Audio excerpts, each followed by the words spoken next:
Hello, beautiful friends and book lovers. I am coming at you today with a book review with a book that was in my May 2020 TBR video, and it is In a Dark, Dark Wood that is written by the one and only Ruth Ware.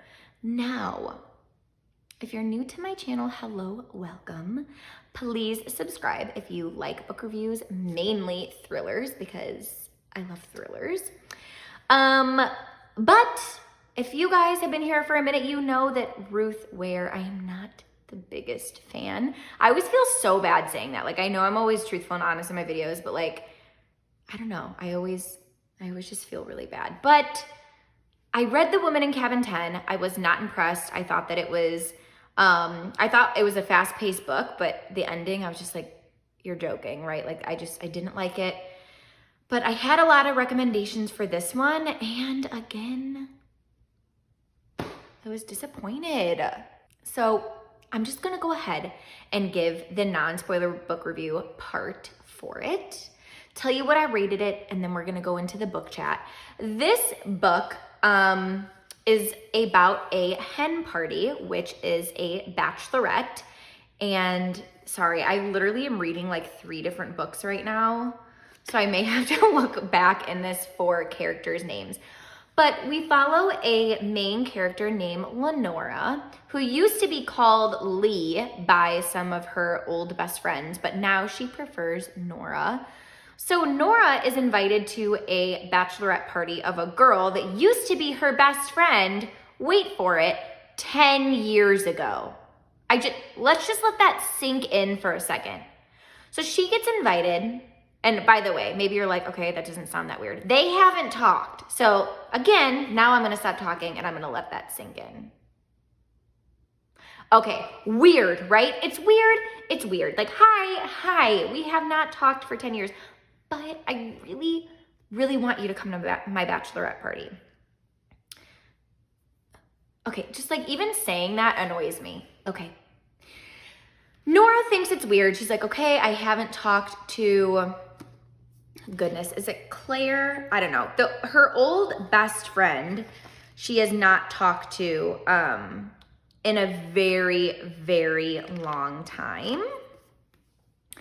And this new girl's best friend is the one that's like setting up the bachelorette. And she's like, she would love if you could come. Can you come? And then our main character, Nora, is like, I mean, I guess she's talking to another good girlfriend named Nina, and her and Nina are both like, all right, let's just go. Let's just get it over with. And the setting is like a glass house. It actually sounds really cool, in the middle of like the woods. So right then and there, you got me with the setting. That is my kind of setting. But yeah, I mean, the book, some crazy stuff starts happening. And I was really getting The Hunting Party by Lucy Foley vibes when I was reading this book, because you're pretty much guessing the entire time, like, who's the person that's responsible for all of these weird things happening. And yeah, that's pretty much all I can say in terms of what I don't want to spoil for you. I don't know. It was a slow burn for me, and I pretty much was just like reading it so I could get it over with, which I know it sounds so bad. Like I said, I feel so bad like saying stuff like that, but it just wasn't for me. It was super predictable. The ending, I was like, okay, but yeah. So I'm gonna give this I was originally gonna say a 3 out of 5, but like now that I've been recording this, I think I'm just gonna give it a 2 out of 5 on Goodreads, because really, I'm not the biggest fan. And I feel like that's really been made obvious in this review. I honestly, guys, I didn't really think this is gonna be how I was gonna sound in the review, but I wanna be honest with you. And I think I went into this with a little bit of like, oh, I hated The Woman in Cabin 10. Why did I even buy this? So that didn't help. It really didn't, but yeah, I don't know. It just was not my fave. My personal rating, I'm probably gonna give it like a 5 out of 10, which I think is my lowest rated book of 2020 so far.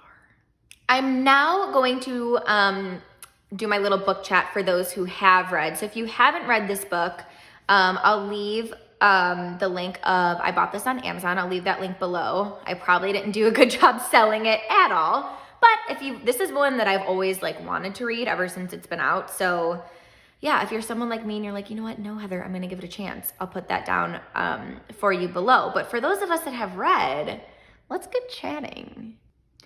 Okay, guys, first off, what guy who gets a girl pregnant would not follow up even though she sent a text that was like, never contact me again? Like, this girl's carrying your baby and you're not gonna follow up.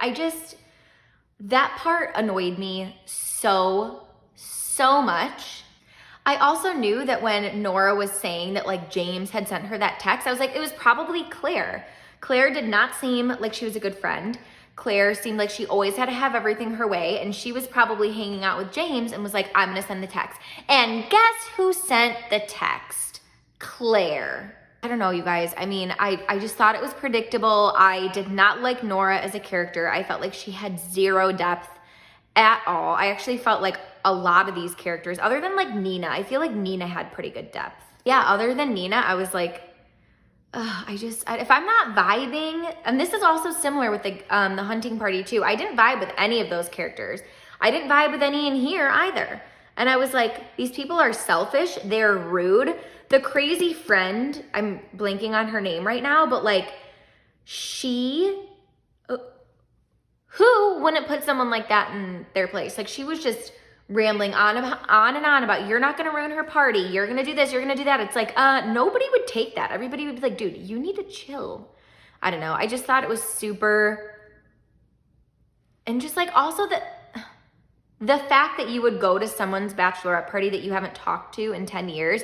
Am I the only one that thinks that that is like beyond ridiculous? Like, it's so ridiculous.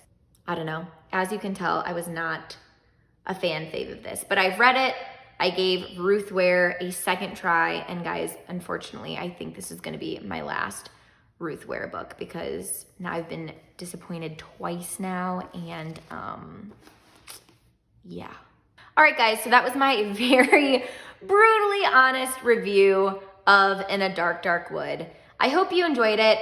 If you've read it, leave in the comments below what you thought. I would love to know. Am I alone on this one? I'm not sure. The Woman in Cabin 10, a lot of people liked it. I did not. Just could be, you know, some authors are a hit and some authors are a miss for you. You know what I mean? But anyways, as always, thank you so much for watching, and I'll see you in my next video. Bye, guys.